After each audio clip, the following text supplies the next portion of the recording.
എല്ലാവർക്കും നമസ്കാരം. Welcome back to Niyans. തേങ്ങ വറുത്തരച്ച ഞണ്ട് കറിയും ബീട്രൂട്ട് അച്ചാറും ബീൻസ് തോരനും എല്ലാം കൂടെയുള്ള ലഞ്ചിൻ്റെ റെസിപ്പിയാണ് ഇന്നത്തെ വീഡിയോയിലുള്ളത്.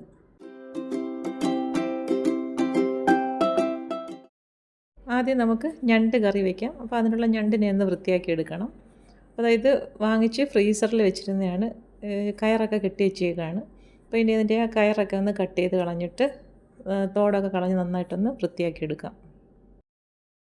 സാധാരണ ഞണ്ട് നമ്മൾ റോസ്റ്റായിട്ടാണ് വെക്കുന്നത്. ഇപ്രാവശ്യം അതിൽ നിന്ന് വ്യത്യസ്തമായിട്ട് തേങ്ങയൊക്കെ വറുത്തരച്ചൊരു കറിയായിട്ട് വയ്ക്കാമെന്ന് വിചാരിച്ചു. ഒരുപാട് വെള്ളമുള്ളതൊന്നുമല്ല, കുറച്ച് വെള്ളം നന്നായിട്ടൊന്ന് തിക്കായിട്ടിരിക്കുന്ന ഒരു കറിയാണ്. അപ്പോൾ ഇത് ഫ്രഷ് ഞണ്ടായിരുന്നു. അപ്പോൾ അതാണ് ഈ കയറൊക്കെ ഇങ്ങനെ കെട്ടി വെച്ചിരുന്നത്. അപ്പം ഇതാ കയറെല്ലാം കട്ട് ചെയ്ത് കളഞ്ഞതിന് ശേഷം നമുക്കതിൻ്റെ കാലൊക്കെ ഒന്ന് ഒടിച്ച് ഫ്ലഷൊക്കെ ഒന്ന് മാറ്റിയെടുക്കണം. ഞണ്ട് പൊതുവേ ഫ്രീസറിൽ വെച്ചിരുന്നിട്ട് ഒരുപാട് നാൾ വെച്ചിരുന്ന് യൂസ് ചെയ്യാൻ കൊള്ളത്തില്ല. അത് പെട്ടെന്നങ്ങ് വെള്ളമായി പോകുമെന്നാണ് പറയുന്നത്. ഇതിപ്പോൾ ഒരു ദിവസം ആയതേ ഉള്ളായിരുന്നു, അതുകൊണ്ട് വലിയ കുഴപ്പമൊന്നുമില്ല. അപ്പോൾ അതാ കെട്ടൊക്കെ എടുത്ത് കളഞ്ഞതിന് ശേഷം അതിൻ്റെ ആ കാലും ഒക്കെ ഒന്ന് ഒടിച്ചിടാം. ഒടിച്ചിട്ടിട്ട് അതിൻ്റെ മുകൾ വശത്തെ ചെറിയൊരു സാധനമൊക്കെ ഉണ്ടല്ലോ, അതൊക്കെ ഞാൻ കട്ട് ചെയ്ത് കളയാം. വേസ്റ്റൊക്കെ എടുത്ത് കളഞ്ഞ് നന്നായിട്ടൊന്ന് വൃത്തിയാക്കി എടുക്കാം.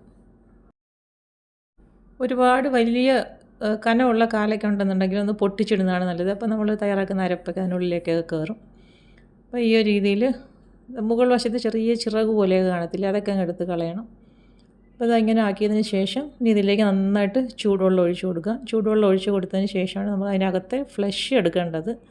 അപ്പോൾ പുറത്തെ തോടൊന്ന് ഇളക്കി മാറ്റിയതിന് ശേഷം അതിനകത്ത് വേസ്റ്റൊക്കെ എടുത്ത് കളഞ്ഞതിന് ശേഷം ഫ്ലഷ് സെപ്പറേറ്റ് ചെയ്തെടുക്കാം. ഉള്ളിൽ നല്ല രീതിയിൽ വേസ്റ്റ് കാണും. അപ്പോൾ അത് ഈ ഒരു രീതിയിൽ നന്നായിട്ട് ഇതിനെ ഒന്ന് ക്ലീൻ ചെയ്തെടുക്കണം. ഞാനിപ്പോൾ ഇതെല്ലാം നന്നായിട്ട് ക്ലീൻ ചെയ്ത് കഴുകിയൊക്കെ എടുത്തിട്ടുണ്ട്. ഇതിനകത്ത് വലിയ കാലുണ്ടായിരുന്നു, അതിനെ ഇതേപോലെ പൊട്ടിച്ചെടുത്തിട്ടുണ്ട്. അപ്പോൾ പൊട്ടിച്ചെടുത്താലേ അതിനുള്ളിലൊക്കെ മസാലയൊക്കെ പിടിക്കുകയുള്ളൂ. അപ്പോൾ 2-3 കാല് ഇതുപോലത്തെ വലുതുണ്ടായിരുന്നു, അതിനെല്ലാം നന്നായിട്ടൊന്ന് ഉടച്ചെടുത്തിട്ടുണ്ട്. ഇനി നമുക്ക് ഇത് മാറ്റി വെച്ചതിന് ശേഷം അരപ്പ് തയ്യാറാക്കിയെടുക്കാം. ആദ്യം തേങ്ങ വറുത്തെടുക്കാം. അപ്പോൾ ഒരു കൈപ്പിടി തേങ്ങ മാത്രം മതി, കുറച്ച് തേങ്ങയെ ചേർക്കുന്നുള്ളൂ. ഒരു കൈപ്പിടി തേങ്ങ പാനിലേക്ക് ഇട്ട് കൊടുക്കാം. അതിലേക്ക് ഇത് 1/2 ടീസ്പൂൺ വലിയ ജീരകവും കൂടെ ചേർത്ത് കൊടുത്ത് നന്നായിട്ടൊന്ന് വറുത്തെടുക്കാം. തേങ്ങ നന്നായിട്ട് കളർ മാറി നല്ലൊരു ഗോൾഡൻ ബ്രൗൺ കളറാകുന്നത് വരെ മൂപ്പിച്ചെടുക്കണം. നല്ല കറിക്ക് നല്ല കളർ കിട്ടുകയുള്ളൂ.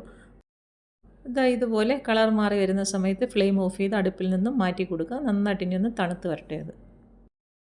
ഇനി കറി വയ്ക്കാനുള്ള ചട്ടിയിലേക്ക് വെളിച്ചെണ്ണ ഒഴിച്ചു കൊടുക്കാം. അതിലേക്ക് ഒരു വലിയ സവാള സ്ലൈസ് ചെയ്തിട്ട് കൊടുത്ത് നല്ലതുപോലെ ഒന്ന് വാട്ടിയെടുക്കണം. എപ്പോഴും ചെയ്യുന്നത് പോലെ തന്നെ സവാളയുടെ കൂടെ തന്നെ കുറച്ച് ഉപ്പും കൂടി ഇട്ട് കൊടുക്കാം. ഇനി നല്ലതുപോലെ ഒന്ന് വഴട്ടിയെടുക്കണം. സവാള നന്നായിട്ടൊന്ന് വഴണ്ട് വരുമ്പോഴേക്ക് ഇഞ്ചി വെളുത്തുള്ളി പേസ്റ്റും കൂടെ ചേർത്ത് കൊടുക്കാം. നമ്മൾ റോസ്റ്റ് ചെയ്യാൻ ചെയ്യുന്ന അതേ പ്രോസസ്സ് തന്നെയാണ്, അതിൻ്റെ കൂടെ തേങ്ങ വറുത്തരച്ച് ചേർക്കുന്നേ ഉള്ളൂ. അപ്പോൾ ഇതേപോലെ സവാള നന്നായിട്ട് വഴണ്ട് വരുമ്പോൾ കറിവേപ്പിലയും 1 ടേബിൾ സ്പൂൺ ഇഞ്ചി വെളുത്തുള്ളി പേസ്റ്റും കൂടി ചേർത്ത് കൊടുക്കാം. അതിൻ്റെ കൂടെ തന്നെ 2 പച്ചമുളക് അരിഞ്ഞതും കൂടി ഇട്ട് കൊടുക്കാം. ഇനി വീണ്ടും എല്ലാം കൂടി നന്നായിട്ടൊന്ന് വഴറ്റി കൊടുക്കണം. ഇഞ്ചിയുടെയും വെളുത്തുള്ളിയുടെയൊക്കെ പച്ചമണം മാറി നന്നായിട്ടൊന്ന് മൂത്ത് വരുമ്പോൾ ഇനി അതിലേക്ക് മസാലകൾ ചേർത്ത് കൊടുക്കാം. അപ്പോൾ ഇഞ്ചിയും വെളുത്തുള്ളിയൊക്കെ നന്നായിട്ട് മൂത്ത് വന്നിട്ടുണ്ട്. അതിലേക്ക് 1 ടേബിൾ സ്പൂൺ മുളക് പൊടിയും 1 ടേബിൾ സ്പൂൺ മല്ലിപ്പൊടിയും 1/4 ടീസ്പൂണോളം മഞ്ഞൾപ്പൊടിയും 1/2 ടീസ്പൂൺ ഗരം മസാലയും കൂടെ ചേർത്ത് കൊടുക്കാം. ഗരം മസാല കുറച്ച് മതി, നമ്മൾ ഇതിനകത്ത് വലിയ ജീരകം ചേർത്ത് കൊടുത്തിട്ടുള്ളതിന് കൊണ്ട് തന്നെ ഗരം മസാല കുറച്ച് ചേർത്ത് കൊടുത്താൽ മതി.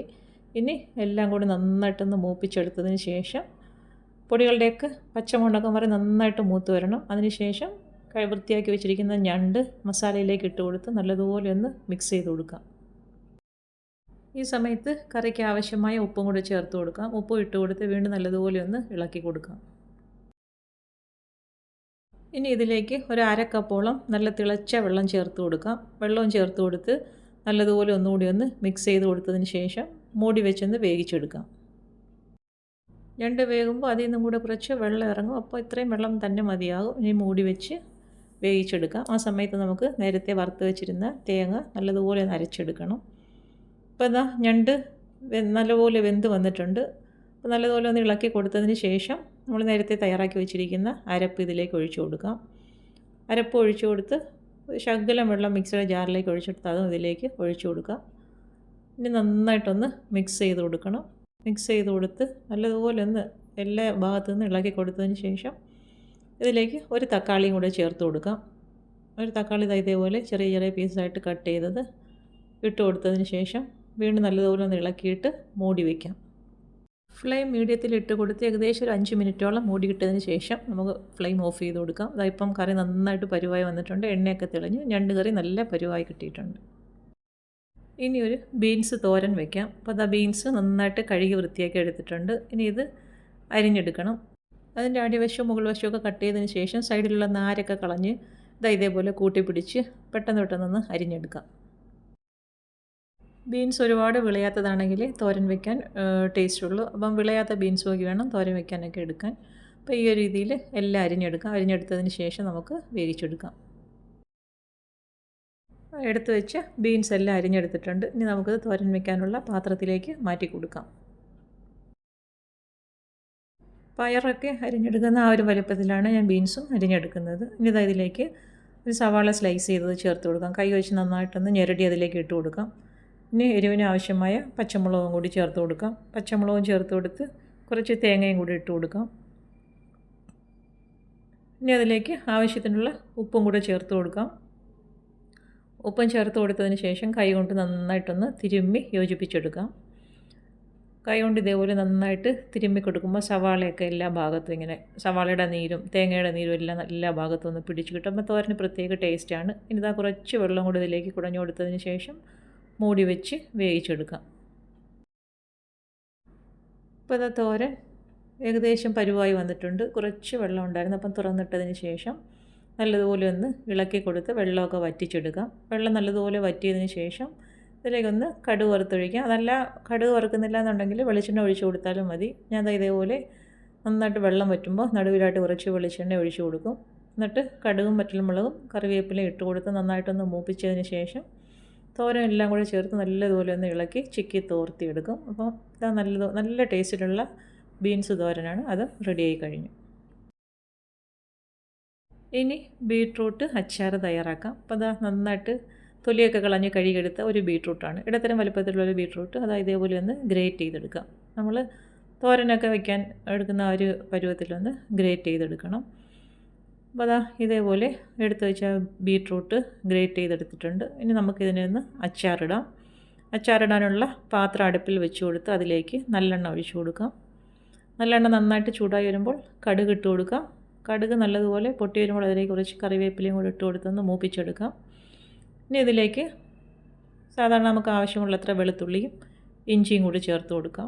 വെളുത്തുള്ളി ഇഞ്ചിയും നന്നായിട്ട് ഒന്ന് മൂപ്പിച്ചെടുക്കണം. എണ്ണയിലിട്ട് നല്ലതുപോലെ മൂത്ത് വരുമ്പോൾ ഫ്ലെയിം ഓഫ് ചെയ്ത് കൊടുക്കാം. ഫ്ലെയിം ഓഫ് ചെയ്ത് കൊടുത്തതിന് ശേഷം വേണം പൊടികളൊക്കെ ചേർത്ത് കൊടുക്കാൻ. ആവശ്യത്തിനുള്ള കാശ്മീരി മുളക് കൂടി ചേർത്ത് കൊടുക്കാം. അതേപോലെ തന്നെ കുറച്ച് കായപ്പൊടിയും ആവശ്യത്തിനുള്ള ഉപ്പും ചേർത്ത് കൊടുക്കാം. ഇനി എല്ലാം കൂടി നല്ലതുപോലെ ഒന്ന് മിക്സ് ചെയ്ത് കൊടുക്കണം. അപ്പോൾ ആ പാത്രത്തിൻ്റെ ചൂട് തന്നെ മതിയാകും. നല്ലതുപോലെ മിക്സ് ചെയ്ത് കൊടുത്തതിന് ശേഷം പുളിക്ക് ആവശ്യമുള്ള വിനാഗിരിയും കൂടി അതിലേക്ക് ചേർത്ത് കൊടുക്കാം. വിനാഗിരിയും ചേർത്ത് കൊടുത്ത് നന്നായിട്ടൊന്ന് ഇളക്കി കൊടുക്കാം.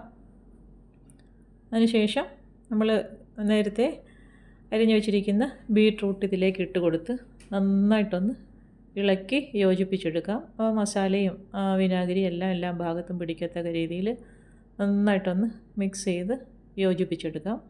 അപ്പം ബീട്രൂട്ട് അച്ചാർ ഈ ഒരു രീതിയിൽ ഇങ്ങനെ ഒന്ന് ചെയ്ത് നോക്കും. നല്ല സൂപ്പർ ടേസ്റ്റാണ്. അച്ചാറും റെഡിയായി കഴിഞ്ഞു. അപ്പോൾ ഇന്നത്തെ ലഞ്ചിൻ്റെ കറികളെല്ലാം റെഡിയായി കഴിഞ്ഞു. ഇനി നമുക്ക് ചോറൊന്ന് വിളമ്പിയെടുക്കാം. വീഡിയോ ഇഷ്ടമായാൽ ലൈക്ക് ചെയ്ത് സബ്സ്ക്രൈബ് ചെയ്ത് സപ്പോർട്ട് ചെയ്തേക്കൂ. പ്ലേറ്റിലേക്ക് ചോറിട്ട് കൊടുക്കാം. ചോറിട്ട് കൊടുത്തതിന് ശേഷം നമ്മൾ തയ്യാറാക്കി വെച്ച ബീൻസ് തോരൻ ഒരു സൈഡിലേക്ക് വെച്ച് കൊടുക്കാം. നമ്മൾ നേരത്തെ തയ്യാറാക്കി വെച്ചിരുന്ന ഞണ്ട് കറിയാണ്. അതും കൂടി ആവശ്യത്തിന് ചോറിലേക്ക് ഒഴിച്ചു കൊടുക്കാം. ഗ്രേവിയും കൂടി അതിൻ്റെ പുറത്തോട്ട് ഒഴിച്ചു കൊടുക്കാം. നമ്മൾ തയ്യാറാക്കിയ ബീട്രൂട്ട് അച്ചാറും കൂടി സൈഡിലേക്ക് വെച്ച് കൊടുക്കാം. വീണ്ടും അടുത്ത വീഡിയോയിൽ കാണുന്നത് വരെ bye from Niyans. Thanks for watching.